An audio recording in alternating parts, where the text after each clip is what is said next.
Datuk Seri Haji Salahuddin bin Ayub, Ahli Berhormat Pulai. Tuan Ketua, soalan saya yang keempat. Sila Menteri Pertanian dan Industri Makanan untuk menjawabnya. Terima kasih Tuan Yang Di-Pertua. Terima kasih Ahli Yang Berhormat Pulai. Datuk Yang Di-Pertua, saya ingin mencatatkan ini merupakan pengalaman pertama saya menjawab soalan walaupun berada di Dewan ini sejak 20 tahun yang lalu. Lebih bersejarah kerana soalan yang dijawab ini datang daripada mantan Menteri Pertanian itu sendiri. Untuk makluman Ahli Yang Berhormat, insentif benih padi sah merupakan salah satu daripada program subsidi dan insentif yang diuruskan oleh Kementerian bagi membantu golongan sasar dalam sektor padi dan beras, iaitu pesawah padi. Ianya berpetelamat untuk membantu pesawah mengurangkan kos pengeluaran padi serta menggalakkan mereka menggunakan benih padi yang sah, yang berkualiti, bermutu tinggi, rintang penyakit dan mengurangkan risiko padi angin. Sehingga kini keperluan sebenar benih padi sah di Semenanjung Malaysia adalah sebanyak 72,000 tan metrik setahun, melibatkan peruntukan sebanyak 75 juta.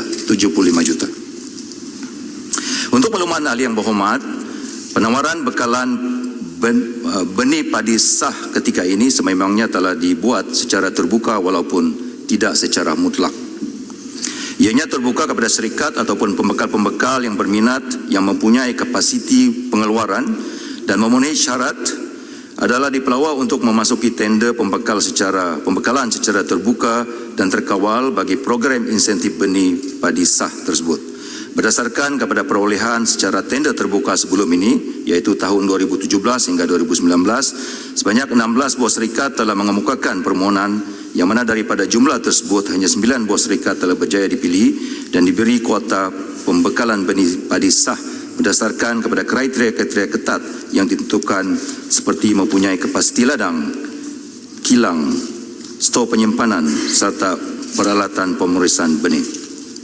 Bagi tujuan penambahbaikan terhadap program insentif benih padi sah yang sedia ada, Kementerian telah dan akan melaksanakan pelbagai inisiatif, antaranya penyediaan stok penimbal benih padi sah bagi memastikan kemampanan stok bekalan benih yang dikehendaki oleh pesawah setiap tahun dan setiap musim. Kedua, penyelarasan semula kuota di kalangan pembekal bagi menampung kekurangan kapasiti pembekalan tertentu serta mengelak dominasi syarikat pembekal tertentu terhadap pasaran benih padi sah.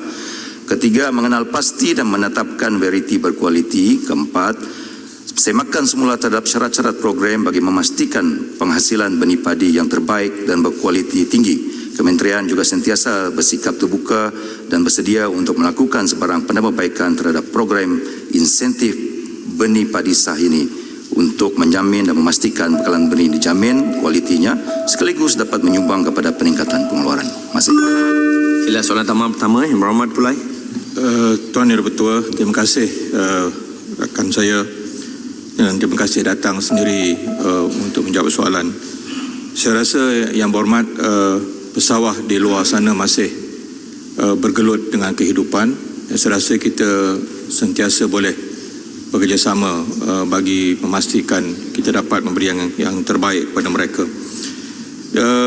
Yang Berhormat Menteri, cabaran seterusnya adalah sebagaimana yang sedia maklum adalah tentang climate change, ketidaktentuan cuaca dan yang paling terkini adalah tentang COVID-19. Saya ingin tahu kesan 3 atau 4 bulan yang pesawah tidak dapat menguruskan ladang benih mereka ini, adakah kita mencukupi stockpile benih ini pada masa akan datang?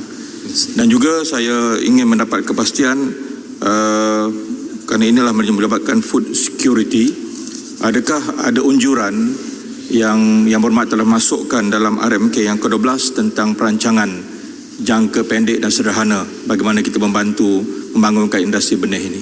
Terima kasih. Terima kasih Pulai. Sila Yang Berhormat Menteri jawab 1 minit.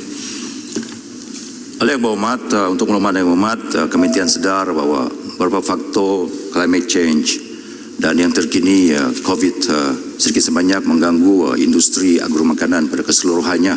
Tapi untuk makluman Yang Berhormat, bagi bekalan benih sah ini sejak 3 bulan yang lalu kementerian tidak mendapat makluman tentang gangguan benih dan sebagainya. Ianya berjalan lancar dan dimaklumkan bahawa proses penanaman padi yang berlaku 2-3 bulan yang lalu di Selangor dan kini sedang berlaku di utara Semenanjung Malaysia berjalan lancar tanpa gangguan daripada bekalan benih yang diasahkan oleh kerajaannya. Terima kasih. Saya jemput soalan tambahan kedua. Yang berhormat jempol. Jelebu, Speaker. Maaf, Jelebu. Jangan tukar. Saya nak tetap nak Duduk dekat-dekat tu. Speaker. Terima kasih, Mal Speaker. Saya terima kasih Menteri. Sebenarnya pesawah padi ni dia sentiasa bergelut, Speaker, untuk makluman Menteri. Bukan dia tak nak tanam padi, tetapi tak untung. Pada April lepas, kalau tak silap saya, Timbalan Menteri Pertanian bagi tahu stok beras kita berada di peringkat pemborong, pekilang dan sebagainya sebanyak 500 tan sebulan. Walaupun penggunaan kita 200 tan sahaja. Itu pun bergantung kepada beras-beras yang diimport daripada negara-negara luar untuk menampung keperluan beras kita. Soalan saya yang berhormat Menteri, ada tidak satu inisiatif luar biasa untuk menggalakkan pengeluaran padi tempatan supaya kita tidak bergantung kepada import beras daripada luar negara? Kerana kita harus belajar daripada pandemik COVID ini, beras ataupun pengimportan tidak boleh berlaku di dalam negara. Jadi kita tidak mahu kekurangan stok bekalan untuk masa-masa yang akan datang. Terima kasih Menteri. Sila Menteri jawab 1 minit. Terima kasih Ahli Muhammad Jelebu. Jempol. Jelebu. Jelebu Menteri, bukan jempol. Jelebu. Untuk makluman Ahli Muhammad, tahap kebergantungan negara terhadap beras import adalah sebanyak 30%. Maknanya negara kita mampu mengeluarkan kegunaan tempatan sebanyak 70%. Itu merupakan kedudukan pada ketika ini. Tentulah menjadi hasrat kementerian dan kerajaan untuk memastikan SSL, tahap SSL beras ini ditingkatkan di masa-masa akan datang. Dan tentu sekali kementerian merancang, mempunyai perancangan jangka masa pendek, jangka masa panjang untuk menambah pengeluaran beras negara supaya diunjurkan lebih daripada 70% seperti yang sedia ada. Terima kasih. Saya bagi ruang satu lagi Soalan tambahan daripada Kulim Bandar Baru. Sila. 1 minit. Terima kasih Speaker. Yang Bapak Menteri, industri padi dan beras ni, bila saya perhatikan playersnya atau stakeholdersnya, dia ada pembenih 9 syarikat, ada 200,000 penanam padi, ada 160 pengilang, ada lebih kurang 1,700 pemborong, ada 57,000 peruncit dan ada 31 juta rakyat yang makan beras. Kemudian kita ada satu aja pengimport, iaitu Bernas. Penanam padi 200,000 for decades bergelut dengan kemiskinan. Mereka berada di kerak bawah kemiskinan. Yang untung ialah yang jual benih. Pengilang, pemborong, peruncit ni kita tekan dia sebab kita set harga shilling RM2.60. Tak boleh lebih daripada itu. Tetapi Bernas ni boleh dikatakan selesa lah akaun dia, ya. 2021 tempoh monopoli dia tamat. Soalan saya,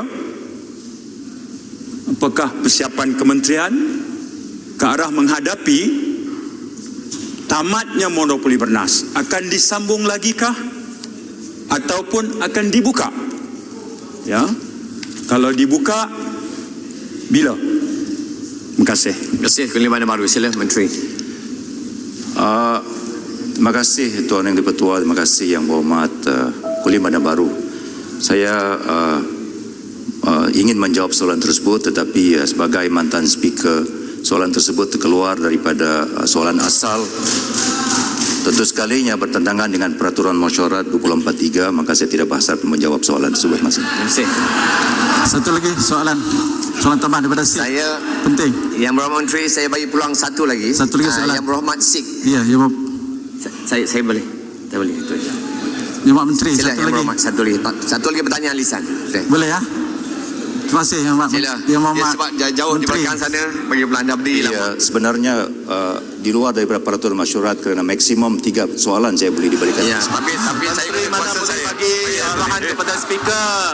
Menteri kepala speaker kena lecture ni. Isu penting ni. Kalau Kraus setuju 3 je. Yang Di-Pertua pun tidak boleh melanggar peraturan masyarakat. Yang Kena kedua. lecture. tak apa.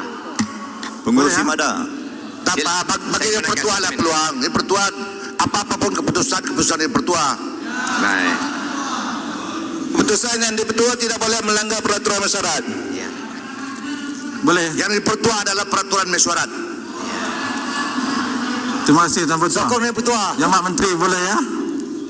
Terus. Dilanggar akan dibuang. Saya benarkan Yang Berhormat Sik sebab Baik, dia satu ada soalan penting jauh, ya. Berkaitan pengeluaran benih padi sah ni, kita dimaklum dan kita menghadapi satu keadaan yang sukar kepada petani pada musim padi yang lepas, tahun lepas. Ada berlaku kelewatan dan ketidaklancaran pengagihan benih padi ini. Jadi soalan saya, apakah rasional pihak kementerian yang sebelum ini memberi kuota yang berlebihan kepada beberapa syarikat pengeluar benih padi ini berbanding syarikat-syarikat yang berkaitan dengan kerajaan JLC, termasuk di Mada di Kedah, Mada Corps di Jelapang Padi Kedah. Kita memerlukan 28,000 tan benih padi sah, tetapi hanya diberi kuota sebanyak 8,000 tan sahaja. Terima kasih. Jadi saya mohon minta Menteri dapat memperbaiki apa yang telah dilakukan oleh kementerian sebelum ini. Terima kasih. Memang diakui Yang Hormat beberapa serikat di kalangan 9 serikat yang dibenarkan melalui tender mempunyai kuota yang berlebihan berbanding dengan serikat-serikat yang lain. Ianya berdasarkan kepada kapasiti keupayaan serikat tersebut untuk membakalkan bini secara lebih berbanding dengan serikat-serikat yang lain. Walau bagaimanapun kementerian senantiasa memantau keadaan ini dan mengharapkan ianya akan dapat diselaraskan secara lebih adil di masa akan datang. Terima kasih Menteri.